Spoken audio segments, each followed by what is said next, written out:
বয়স ৮২। যে বয়সে খেলার দুনিয়া থেকে বিদায় নিয়েছেন অনেকেই। সমসাময়িক অনেকেই ব্যস্ত জীবনের নানা প্রান্তে। তবে সিলেটের সৈয়দা জসিমুন্নেসা খাতুন এখনও রং খুঁজে বেড়ান ৬৪ ঘরের দাবার বোর্ডে। বাবা মায়ের দেয়া জসিমুন্নেসা খাতুন নামটা অবশ্য খুব একটা পরিচিত নয়, তবে রানী হামিদ নামটা পুরো বাংলাদেশের জন্যই ভীষণ গর্বের। হাঙ্গেরিতে চলমান বিশ্ব দাবা অলিম্পিয়াডে আরও একবার লাল সবুজের পতাকার প্রতিনিধি হলেন বাংলাদেশের রানী হামিদ। ১৯৮৬ সাল থেকে বাংলাদেশ অংশ নিচ্ছে দাবা অলিম্পিয়াডে, সেখানে প্রতিবারই ছিল রানী হামিদের নাম। মাঝে ২০২২ সালে চেন্নাই অলিম্পিয়াড মিস করেছেন। ২ বছর পর আবারও হাজির বিশ্ব দাবার বড় মঞ্চে।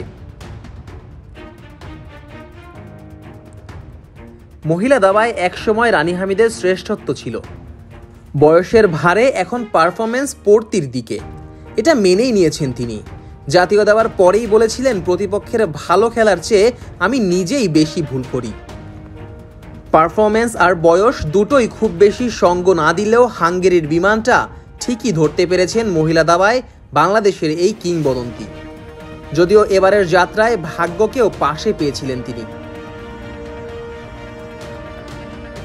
হাঙ্গেরিতে রানী হামিদের শুরুটাও হলো দারুণ। দাবা অলিম্পিয়াডে প্রথম ২ রাউন্ড খেলেননি তিনি, তৃতীয় রাউন্ডে খেলেন ওয়ালিজা আহমেদের পরিবর্তে।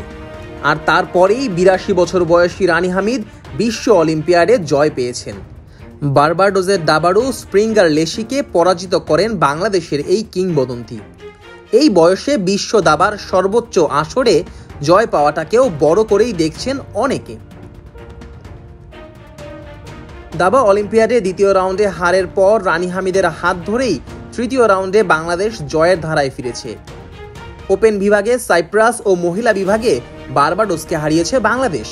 ২ বিভাগেই বাংলাদেশ ৩.৫/০.৫ পয়েন্টে জিতেছে। রানী হামিদের অর্জনের ঝুলিটাও বেশ বড়। বাংলাদেশের প্রথম মহিলা আন্তর্জাতিক মাস্টার। প্রায় ৩০ বছর ধরে তিনি এই সাদা কালোর বোর্ডে বিচরণ করছেন। এই সময়ে তিনি অনেক চ্যাম্পিয়নশিপ জিতেছেন এবং দেশের জন্য বিরল সম্মান এনেছেন।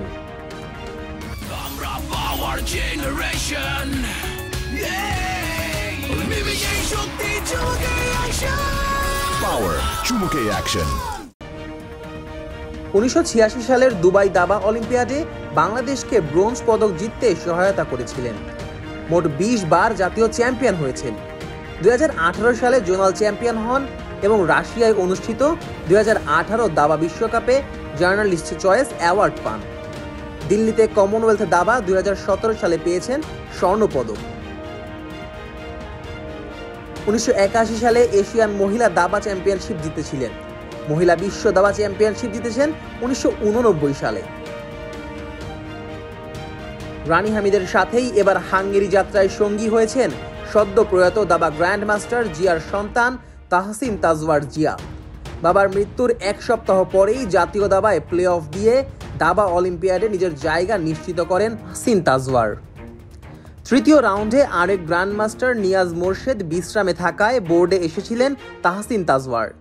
এসেই সাইপ্রাসের বিপক্ষে বাংলাদেশের জয় নিশ্চিত করেছেন। হাঙ্গেরির ৪৫তম দাবা অলিম্পিয়াডে বাংলাদেশের হয়ে পুরুষ বিভাগে আছেন ২ গ্র্যান্ড মাস্টার নিয়াজ মোরশেদ, এনামুল হোসেন রাজীব, আন্তর্জাতিক master Fahad Rahman, FIDE master মনন নেজার নীর ও প্রয়াত গ্র্যান্ড মাস্টার জিয়ার ছেলে তাহসিন তাজওয়ার জিয়া। নারী বিভাগে ৮২ বছরের রানী হামিদের সাথে আছেন ২ বোন ওয়ালিজা আহমেদ ও ওয়াদিফা আহমেদ। বাকি দুজন নসিন আঞ্জুম ও নুসরাত জাহান আলো। Nazmus Sakib, on field.